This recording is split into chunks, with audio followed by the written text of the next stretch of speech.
Salam alaikum, Azul Fellaouen qui raconte Dairin. Tout d'abord, merci pour tous vos commentaires suite aux dernières vidéos que j'ai publiées. Vous savez que j'essaye de faire avancer notre pays, faire prendre conscience à nos concitoyens de l'importance de se développer à tous les niveaux, au niveau politique, au niveau diplomatique, au niveau économique, au niveau culturel et au niveau industriel. Surtout après la terrible tragédie de Oulad al-Harrach, j'ai voulu vous montrer, partager avec vous certaines vidéos, à la fois sur le plan esthétique et sur le plan industriel, notamment au Mexique, qui est un pays sous-développé, même si aujourd'hui c'est la 12e puissance mondiale sur le plan économique, avec un PIB de presque 2000 milliards de dollars. L'Algérie, c'est à peu près 250 milliards de dollars, c'est-à-dire que l'économie mexicaine, elle est 8 fois plus puissante que l'économie algérienne. Et pourtant, d'où vient la richesse du Mexique? Jadis, elle venait du pétrole. Il y a 25 ans, c'était à peu près 3,5 millions de barils jour. L'Algérie, c'est autour de 900 à 950 000 barils jour.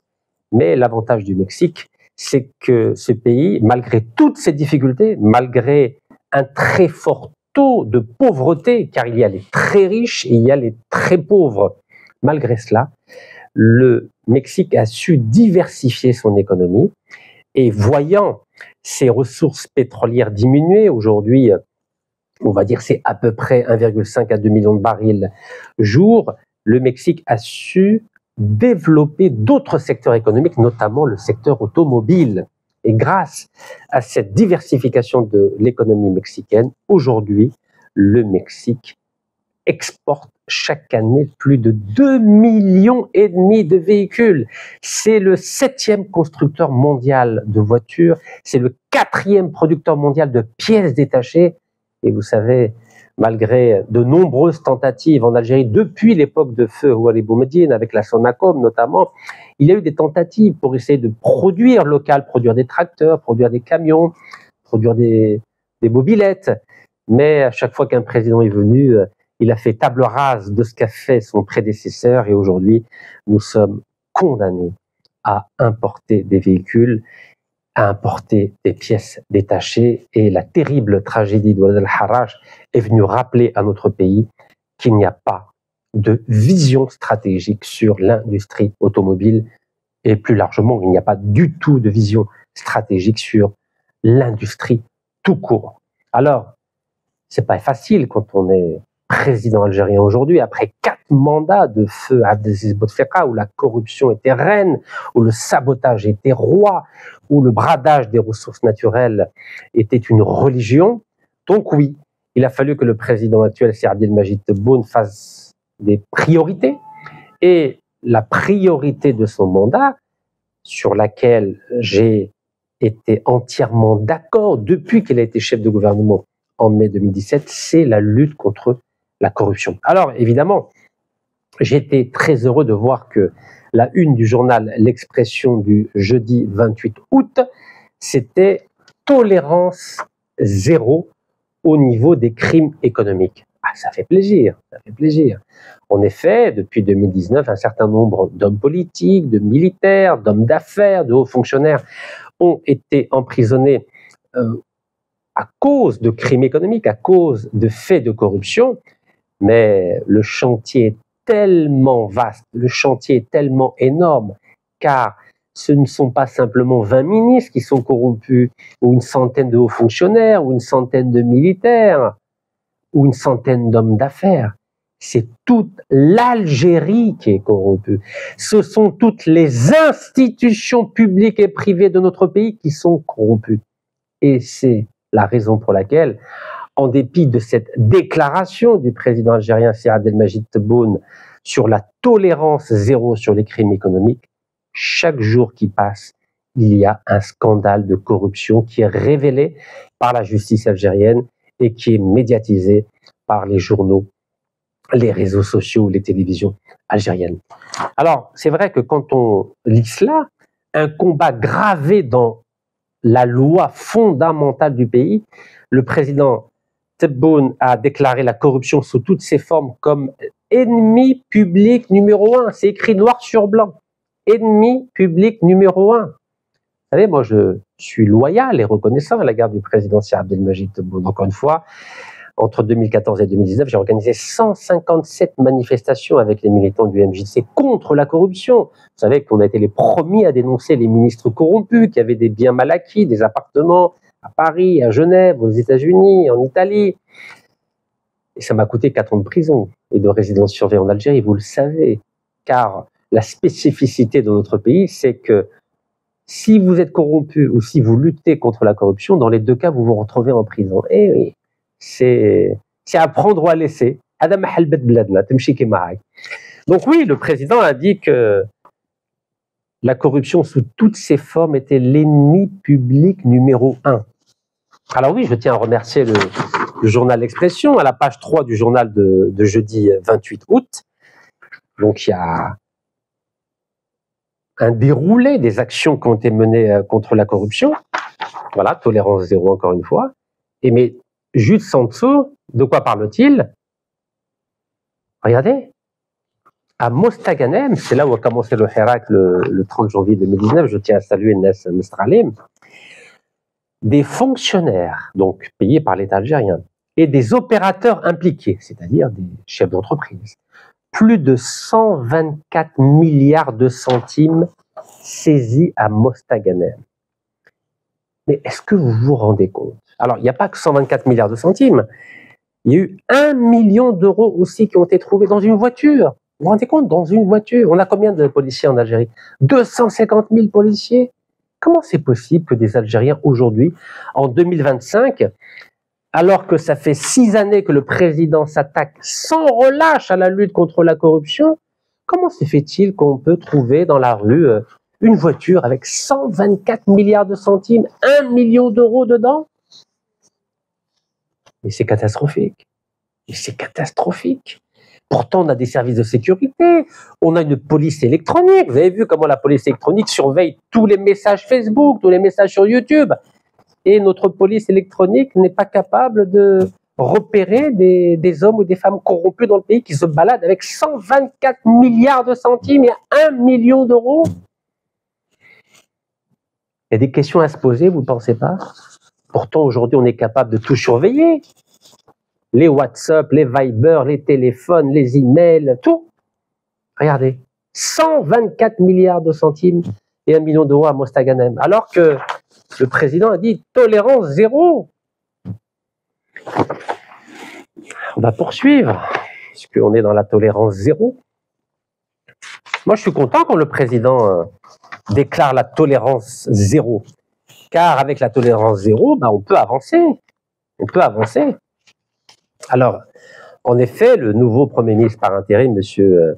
Sifi Rib, a du pain sur la planche pour mettre en pratique cette lutte contre la corruption qui est, selon l'expression du président de la République, Sir Abdelmajid Tebboune, l'ennemi public numéro 1. Quand on dit ennemi public numéro 1, ça veut dire quoi?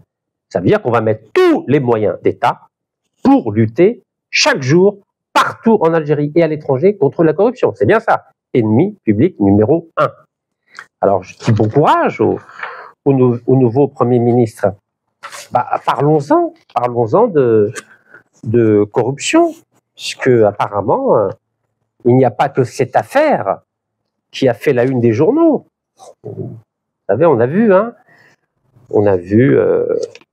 les forces de sécurité montrer, ça c'est une dépêche de la PS, montrer les corrompus en question, voilà, de dos, voilà, avec des mallettes, avec de l'argent, alors il y a eu des dinars, des euros, des dollars. Comment c'est possible ça? Est-ce que le peuple algérien peut comprendre qu'on peut se balader en Algérie avec des milliards comme ça dans une voiture, et en plus dans des affaires de corruption qui impliquent des fonctionnaires, c'est-à-dire des fonctionnaires qui sont là pour servir l'État algérien, servir le peuple algérien. Donc apparemment, en 2025, on peut faire de la corruption sans aucune difficulté, amasser des fortunes, et bien sûr, qui est le perdant? C'est le trésor public algérien et c'est le peuple algérien. Alors, si avec cette affaire, on va dire, mais vous avez entendu, là, 3 jours après, une énorme affaire de 200 millions d'euros qui a ébranlé l'Algérie. C'est le titre de Dernière Nouvelle d'Algérie. C'est bien ça. DNA. L'affaire des transferts de 200 millions d'euros. Et qui est impliqué dans cette affaire? Un Turc. Et vous savez, ça fait combien de temps que je vous parle de l'affaire de Tosyali Algérie? Vous savez que les deux actionnaires, il y a 2 familles actionnaires de Tosyali Algérie qui produisent de l'acier à Beteiwa, dans la wilaya d'Oran. C'est 2 familles turques qui possèdent 100% du capital social de Tosyali Algérie depuis 2007. Faites le compte avec moi, 2007-2025, c'est-à-dire depuis 18 ans. Et à aucun moment l'Algérie s'est dit, tiens, peut-être que je vais essayer d'être actionnaire moi aussi de cette entreprise qui va exporter 4 milliards de dollars en 2026. Mais apparemment, non, ça n'intéresse personne. Personne en Algérie, pas même le ministre de l'Industrie. Bah, d'ailleurs, je crois que monsieur le Premier ministre par intérim, je crois que vous étiez ministre de l'Industrie. Donc, j'espère que vous allez pouvoir agir maintenant que vous êtes Premier ministre par intérim. On ne peut pas laisser le fleuron de l'industrie algérienne comme Tosyali Algérie, avec l'Algérie qui possède 0% du capital. Et comme par hasard, regardez ce qui se passe, un Turc sorti de nulle part qui aurait transféré 200 millions d'euros d'Algérie. Mais d'où viennent les euros? 200 millions. Vous connaissez une grande entreprise turque en dehors de Tosyali Algérie qui est capable d'amasser autant d'argent? Bon, je ne sais pas, peut-être que vous le savez, mais c'est quand même étonnant, non?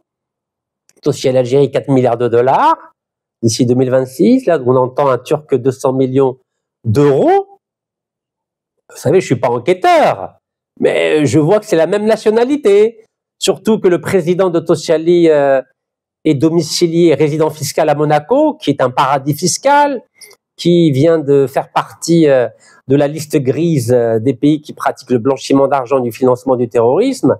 Je ne sais pas. Je ne suis pas enquêteur, encore une fois, mais j'espère que la justice algérienne et la police judiciaire algérienne et le parquet algérien vont enquêter pour savoir s'il y a des liens entre Tosyali Algérie qui va gagner 4 milliards de dollars d'exportation en 2026 et cette affaire qui implique un Turc. Mais où va-t-on? 124 milliards de centimes, 3 jours après 200 millions d'euros. Vous savez, ça représente quoi 200 millions d'euros? Mais c'est une somme phénoménale.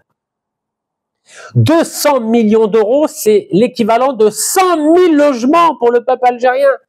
Un individu, un Turc qui transfère 200 millions d'euros, c'est l'équivalent, encore une fois, de la construction de 100 000 logements pour le peuple algérien. Mais apparemment, en 2025, en Algérie, c'est banal d'avoir 124 milliards de centimes par là, 200 millions d'euros par là, alors que la lutte contre la corruption, c'est la priorité nationale. Alors que le président de la République a dit que la corruption, sous toutes ses formes, c'était l'ennemi public numéro 1. Alors moi, quand je dénonce les faits de corruption, personne ne me prend au sérieux. Ah bon? Pourtant, je vous apporte des preuves, non? Quand je vous dis que Total est condamné pour corruption en Algérie, condamné pour corruption en France, condamné pour corruption aux États-Unis, et que malgré cela, notre pays, le ministre de l'énergie, M. Mohamed Arqab, le président de la Sonatrach, M. Rachid Hachichis, signe chaque année un contrat avec Total, c'est normal. Et quand je dénonce cela, on dit « Oh, t'es Aïdi Khariji, oh, t'es Amil ta France, ou l'Amir ta Mossad, ou l'Amil ta KGB. » Mais quelque chose qui tombe pas rond, je trouve. Alors, je sais que c'est désagréable pour la 5e colonne de voir Rachid Nekaz dénoncer les faits de corruption. Mais moi, je suis dans la droite ligne de mon engagement depuis 2013. J'ai toujours lutté contre la corruption. Et c'est la raison principale de ma loyauté, de ma reconnaissance à l'égard du président de la République, parce que lui-même lutte contre la corruption. Mais il ne peut pas lutter contre la corruption tout seul, le président de la République. Il est entouré de piranhas. Mais l'Algérie entière est corrompue, du planton jusqu'au plus haut niveau de l'État algérien. Donc c'est pas en claquant des doigts qu'on va effacer la corruption en Algérie. Mais là, ça devient grave. 200 millions d'euros, un Turc avec son chauffeur. En plus, il a créé une société écran bidon et son chauffeur a 1% de cette société. Et ça passe comme une lettre à la poste. Incroyable, hein. Ah, mais il faut lire, c'est dans toute la presse.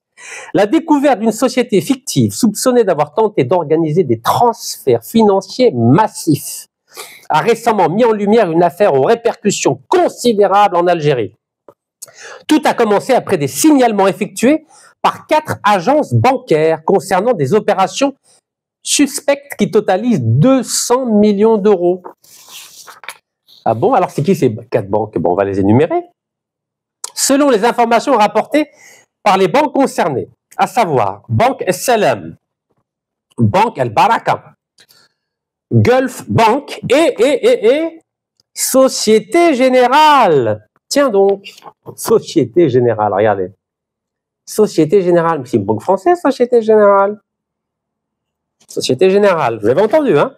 Banque El Salem, Banque El Baraka, Gulf Bank et Société Générale, banque française. L'homme d'affaires turc avait tenté de justifier ses transferts en euros. Mais d'où viennent ces euros, au fait? Comment un homme d'affaires turc, qui a à peu près 70 ans, peut avoir 200 millions d'euros en Algérie? D'où ça vient, ça?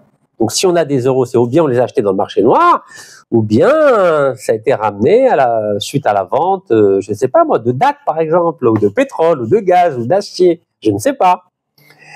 Donc cet homme d'affaires turc avait tenté de justifier ses transferts en euros comme des financements inscrits dans le cadre d'accords de partenariat, avec plusieurs sociétés de son pays d'origine, c'est-à-dire la Turquie. Ah, donc ça concerne des entreprises turques. Comme, peut-être, je dis bien peut-être, hein, Mumkin, parce que là, moi j'ai percuté sur Société Générale. Pourquoi je vous parle de Société Générale? Ben, je vais vous dire pourquoi. Eh, bismillah. Vous savez, moi je parle qu'avec des preuves, hein, ou des recoupements d'informations. Regardez. Publication Facebook officielle de la Société Générale. Regardez. Société Générale. Publication de Société Générale. Regardez. Société Générale, 25 juillet. Vous pouvez regarder, hein, c'est public. Hein. 25 juillet, c'est le site, c'est la page Facebook officielle de la Société Générale. Société Générale Algérie. Regardez ce qu'il y a marqué. Lisez avec moi. Une émission obligataire menée avec succès pour Tosyali Algérie. Regardez. C'était le 25 juillet. Il n'y a pas longtemps. Ça fait, allez, 1 mois, 1 semaine. C'est bien ça. Voilà. Alors, qu'est-ce qu'il y a marqué? Nous sommes fiers d'avoir accompagné Tosyali Algérie dans son émission obligataire. En gros, il y a eu 15 milliards de dinars d'obligations qui ont été émises donc avec l'accord de la bourse algérienne, la commission de surveillance des opérations de bourse algérienne, la COSOB, C-O-S-O-B. Donc Visa COSOB sur la notice d'information numéro 05-2024 du 24 novembre 2024. Je vous en ai longuement parlé, vous vous en souvenez. 63 pages de notes d'information. Donc, cette émission obligataire, qui s'est clôturée avec succès le 22 juillet 2025, et ayant permis de lever, écoutez-moi bien, ça a permis de lever l'intégralité du montant visé, c'est-à-dire 15 milliards de dinars algériens placés auprès de 241 nouveaux porteurs d'obligations. En clair, il y a 241 investisseurs privés, en tout cas professionnels algériens, privés au public, qui ont rassemblé 15 milliards de dinars pour le développement de Tosyali Algérie. Et qui était le conseiller financier de cette opération? Où c'est l'Algérie des professionnels algériens qui ont financé le développement de Tosyali Algérie, c'est la Société Générale. Ben oui, c'est la Société Générale. Je trouve ça magnifique. Regardez. Donc, Société Générale, donc alors on va regarder le document officiel de la COSOB, donc de la Commission de surveillance des opérations de bourse algérienne. Et en effet, voilà, donc document officiel, vous voyez, Tosyali Iron Steel Industry Algérie. Donc Tosyali Algérie, vous voyez, hop, Tosyali Algérie. Et qu'est-ce qui a marqué? Les banques partenaires. Qui est le conseiller financier de Tosyali Algérie? Regardez, conseiller financier, Société Générale. C'est écrit noir sur blanc. Donc il y a la Banque extérieure d'Algérie. Vous savez à quoi ça sert la Banque extérieure? C'est-à-dire que Tosyali Algérie lève 15 milliards de dinars Après, ils appellent la Banque extérieure d'Algérie. Bah, écoutez, transformez-moi ça en dollars ou en euros pour que, voilà, pour sortir l'argent et pour acheter, je sais pas ce qu'ils font avec d'ailleurs, hein, peut-être, je sais pas, du matériel ou n'importe quoi. Et qui a conseillé? C'est la Société Générale. Et donc, quand on lit l'article, c'est dans toute la presse, hein, l'article concernant le Turc qui a transféré de façon illicite, frauduleuse, 200 millions d'euros, bah, il y a la Société Générale. Ça fait partie des 4 banques. Donc, je sais pas, moi, je fais des recoupements. Je sais pas. Je m'interroge.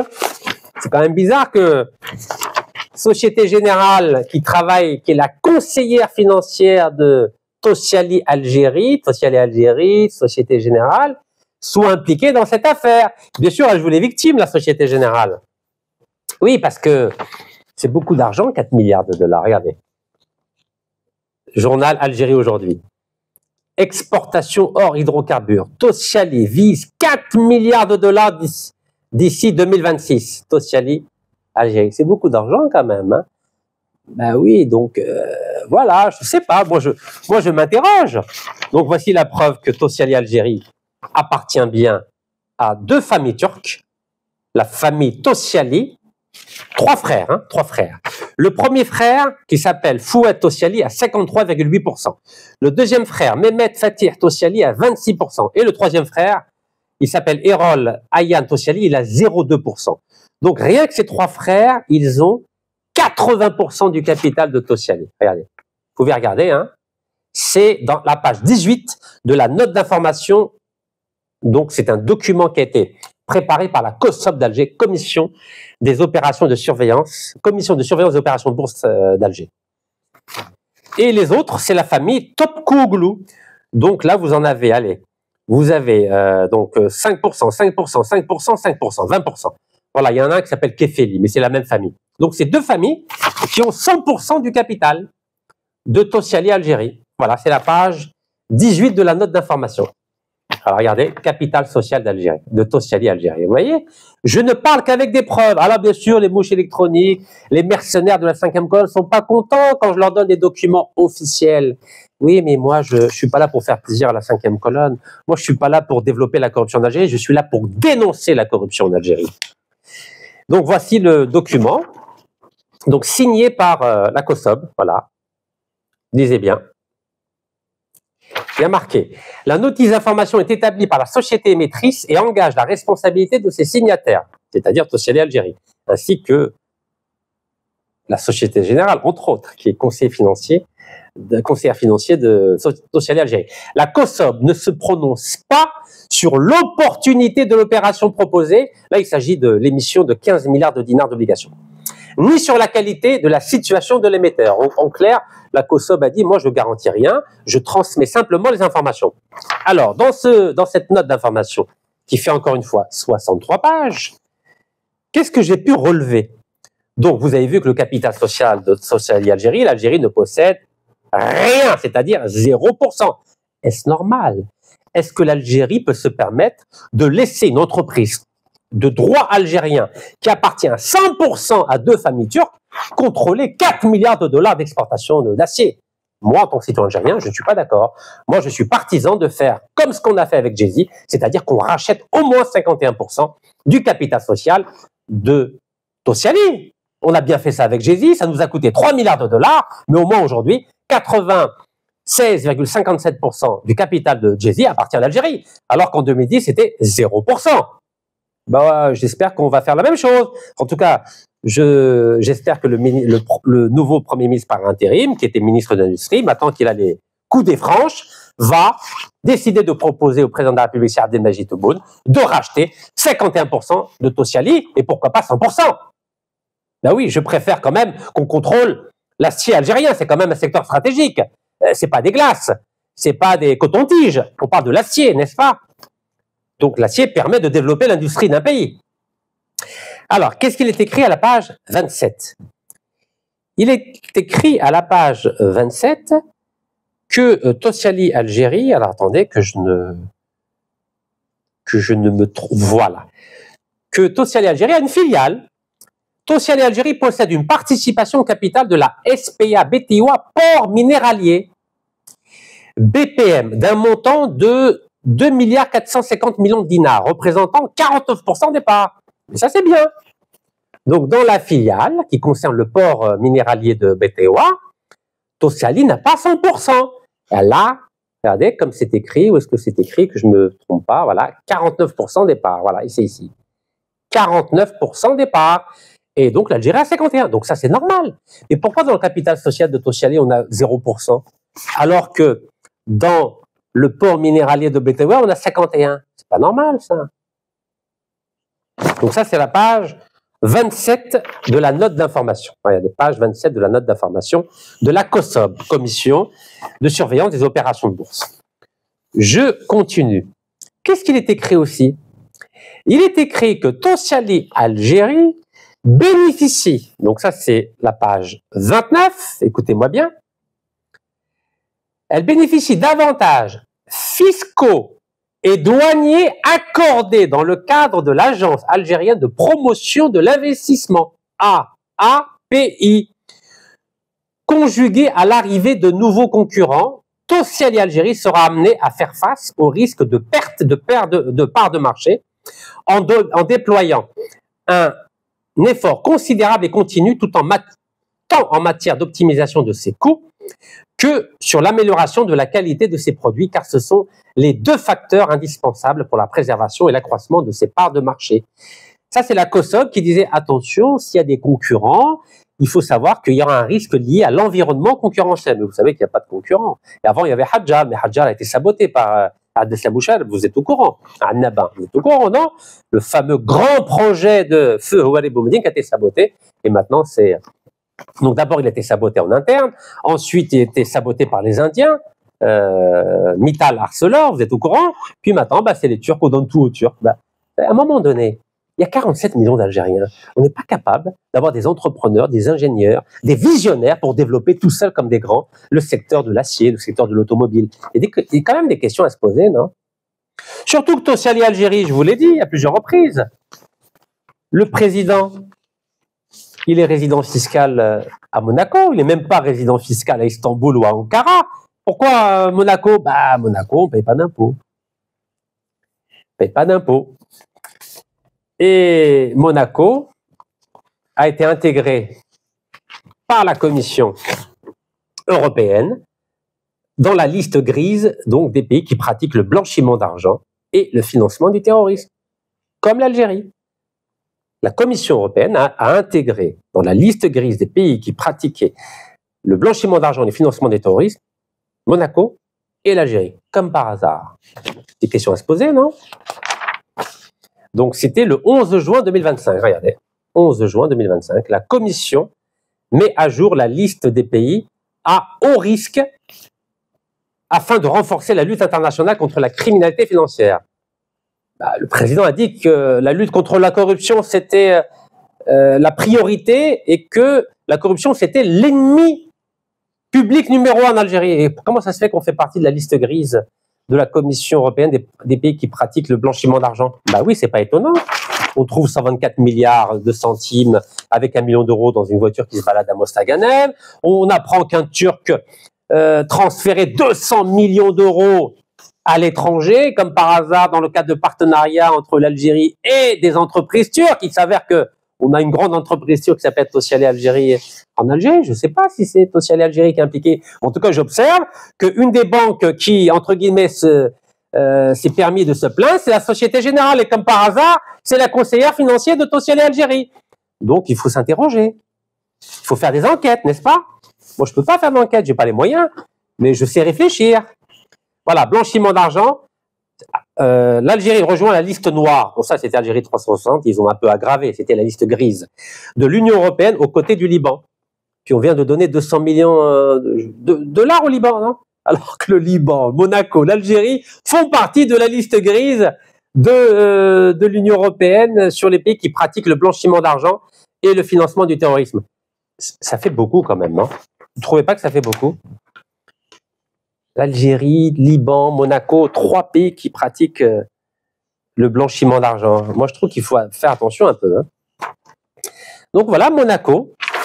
Alors, est-ce qu'on va continuer comme ça?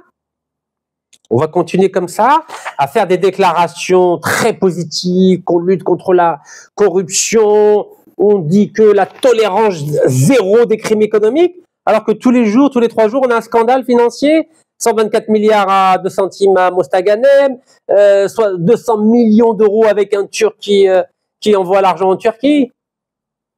Bah oui, quelles sont les entreprises qui ont intérêt à renvoyer l'argent en Turquie? Bah, c'est les entreprises turques qui travaillent en Algérie. 3 petits points, comme éventuellement Tosyal et Algérie. Bah oui, 4 milliards de dollars. Vous croyez que les Turcs ils veulent laisser leur argent en Algérie? Voyons, soyons sérieux. Soyons sérieux. Alors comment on fait? On fait semblant ou on continue? Hein, ça vous plaît de voir que notre pays fait partie de la liste grise des pays corrompus? Alors que on proclame dans toute la presse algérienne que tolérance zéro concernant la corruption? Et que tous les 3 jours on a un scandale de corruption? Écoutez, à vrai dire, il n'y a rien d'étonnant. Pourquoi il n'y a rien d'étonnant? Regardez. Vous connaissez ces deux-là? Le fameux couple. Le couple algéro-palestinien. Shakib Khalil, avec sa femme palestinienne. Vous voyez, ils vivent la grande vie. Bah oui, parce qu'ils touchaient de l'argent de Eni. Eni a versé sur le compte Barclays de Shakib Khalil à Dubaï 41 millions d'euros. 41 millions d'euros. Bah oui, après, il peut s'acheter un beau costume avec nœud papillon. Bah oui, puis sa femme, voilà, elle peut porter des beaux bijoux avec leurs enfants. Bah oui, l'Algérie a dit qu'elle avait délivré 30 mandats d'arrêt internationaux, notamment contre M. Shakib Khalil, contre Farid Bejaoui, Nassim Tqaddour, Abdeslam Bouchareb, le grand ami d'Emmanuel Macron. Mais quand on va dans les notices rouges d'Interpol, il n'y a rien, personne ne les recherche. Donc vous croyez qu'on va être crédible comme ça? Donc on délivre des mandats d'arrêt internationaux en vertu de la déclaration du président de la République, Cheikh Abdelmadjid Tebboune, de la tolérance zéro en ce qui concerne la corruption d'Algérie. Et pourtant, sur Interpol, Shakib Khalil n'est pas recherché. Ben oui, il est tranquillement à Washington ou au Liban. Farid Bejaoui, Nassim Tqaddour ne sont pas recherchés. Ils ont 4 nationalités. Donc, libanaise pour Farid Bejaoui, française, canadienne et algérienne. Et Nassim Tqaddour, il est américain, libanais, il vient d'acheter la nationalité libanaise, français et algérien. Oui, personne les embête. Puis, quant à Abdeslam Bouchareb, lui, il est à la belle vie. Il a le soutien indéfectible du président français. Regardez comment il s'enlace. شوفوا كي عنقو تقول صاحبه حبيبه تقول تربى معاه ولا دار العسكر معاه. Ben oui, ça s'appelle l'amitié corruptrice, n'est-ce pas? Alors qu'est-ce qu'on va faire avec tout ça? Vous savez, quand vous avez des ministres algériens qui signaient des contrats au nom de l'Algérie, mais pour favoriser les entreprises françaises, et après on vient critiquer Rachid Nekaz, on vient me critiquer moi, qui défends la souveraineté nationale algérienne, qui défends les intérêts supérieurs de l'Algérie, alors qu'on a des escrocs, des corrompus soutenus par les plus hautes autorités françaises. Cela, personne ne les dérange, alors que moi j'ai fait 4 ans de prison et de résidence surveillée en Algérie. Lui, il n'a pas fait 1 seconde en prison. Pas 1 seconde en prison. Eh oui, vous comprenez l'hypocrisie algérienne? Ça s'appelle de l'hypocrisie. Alors, quand l'Algérie a demandé l'extradition de Abdeslam Bouchareb, à qui a fait appel l'Algérie? Elle a fait appel à un cabinet français juif marocain, le cabinet Grossman. Et vous savez qu'on a d'excellentes relations avec Israël et avec le Maroc. Et c'est une stagiaire qui est officiellement avocate depuis 2020, donc 5 ans de métier, donc c'est une stagiaire. Il s'appelle Anne-Sophie Partet, qui s'est occupée du dossier d'extradition, regardez, 2020. C'est le site officiel du cabinet Grossman. Donc l'Algérie, le plus grand pays d'Afrique, 72 milliards de dollars de réserves de change, le pays des 5 millions et demi de chouhada, l'Algérie fait appel à un cabinet juif marocain. Et dans ce cabinet juif marocain qui s'appelle Grossman, c'est une jeune stagiaire qui s'appelle Anne-Sophie Partek qui s'est occupée de défendre la demande d'extradition de la justice algérienne pour que Abdeslam Bouchareb, condamné à 5 fois 20 ans de prison pour corruption en Algérie, soit extradé en Algérie. Évidemment, qu'est-ce qui s'est passé? la justice française a refusé. Vous croyez que la justice française, qui a les meilleurs avocats du pays, va écouter les conclusions d'une jeune avocate de 5 ans d'expérience pour accorder son feu vert pour extrader Abdeslam Bouchouari, soutenu par le président français? Ça s'appelle du sabotage. En bonne et due forme. C'est comme Total Algérie. 0% dans le capital social de Total Algérie, cela s'appelle du sabotage. 0% dans le capital de Lafarge, Rubgaz et Lafarge Msila, cela s'appelle du sabotage. 0% dans les parts du gisement pétrolier de Menzel Lejemet North, 65% indonésien, 35% espagnol avec Repsol, 0% Sonatrach, cela s'appelle du sabotage. En plus, ce contrat a été reconduit pendant 35 ans en 2023. Et Tigenturin, 8,21% pour la Sonatrach, cela s'appelle du sabotage. Et là, c'est pareil, c'est du sabotage. Alors, quand on dit tolérance zéro par rapport à la corruption, j'ai pas envie de rire. J'ai pas envie de rire. Cela s'appelle du populisme, de la démagogie et du foutage de gueule. Excusez-moi pour l'expression. Alors, jusqu'à quand on va continuer cette supercherie? Jusqu'à quand? Quand on dit que l'Algérie lutte contre la corruption, regardez. L'Italien Saipem réclame 1 milliard d'euros à la Sonatrach. C'était en 2015. Saipem, c'est italien. Condamné pour corruption en Algérie, aux États-Unis. Regardez. En 2015, la Saipem s'est permise de réclamer 1 milliard d'euros à l'Algérie, alors qu'elle était condamnée pour corruption. Elle a donné 198 millions d'euros à Farid Bejaoui pour qu'il les distribue aux ministres algériens et aux responsables de la Sonatrach pour obtenir 10 milliards de contrats, 10 milliards de dollars de contrats en Algérie. Et elle se permet de réclamer 1 milliard d'euros. Alors dans le Chourouk, Saipem, en dinars, demande à Sonatrach 20 000 milliards de centimes, 20 000 milliards de centimes. Après, en 2013, l'Algérie refuse de verser 500 millions d'euros pour Saipem en raison de son implication dans la corruption. Je continue. En 2015, 25 janvier, le journal Jeune Indépendant, la justice italienne déboute la Sonatrach. C'est-à-dire qu'elle n'a pas donné raison à la Sonatrach concernant cette affaire. On continue. 2016, affaire Saipem, Sonatrach perd 200 millions d'euros. Perd 200 millions d'euros, regardez. Je continue. Avant ça, 2013, Sonatrach perd un procès contre l'Italien Edison sur la révision à la baisse du prix du gaz. Vous vous rendez compte? Et l'Algérie donne des contrats aux Italiens Saipem et Eni. Après, on nous fait croire qu'on lutte contre la corruption. Regardez. On lutte contre la corruption. Mais il faut. Mais est-ce que c'est sérieux, ça? Tolérance zéro. Regardez. Tolérance zéro. Mais c'est une blague. Tolérance zéro. Mais elle est où la tolérance zéro? On passe notre temps à signer avec des entreprises corrompues. Elle est où la tolérance zéro, mes chers compatriotes? Elle est où? On continue. On continue, parce qu'il faut lire pour y croire. Hein. L'Algérie octroie un marché gazier à Total Énergie. 19 juin 2025. Regardez, 19 juin 2025. L'Algérie, observe Algérie, l'Algérie octroie un marché gazier à Total Énergie. Mais où va-t-on? Mais où va-t-on? Et Total, vous connaissez Total? Total condamné pour corruption. Le géant pétrolier français a été sanctionné pour avoir participé à des détournements de fonds en faveur de l'ancien leader irakien Saddam Hussein, entre autres. Hein. Non mais franchement. Et après, on nous fait croire que l'Algérie tolérance zéro concernant la corruption. Mais on passe notre temps à signer avec Total le corrompu, Eni le corrompu, Sinopec le corrompu, le chinois, l'Indonésien Pertamina le corrompu. 17 milliards de dollars de surfacturation. C'est un scandale énorme en Indonésie. Et nous, on a reconduit un contrat avec 35 ans avec l'Indonésienne Pertamina, qu'on appelle en Indonésie,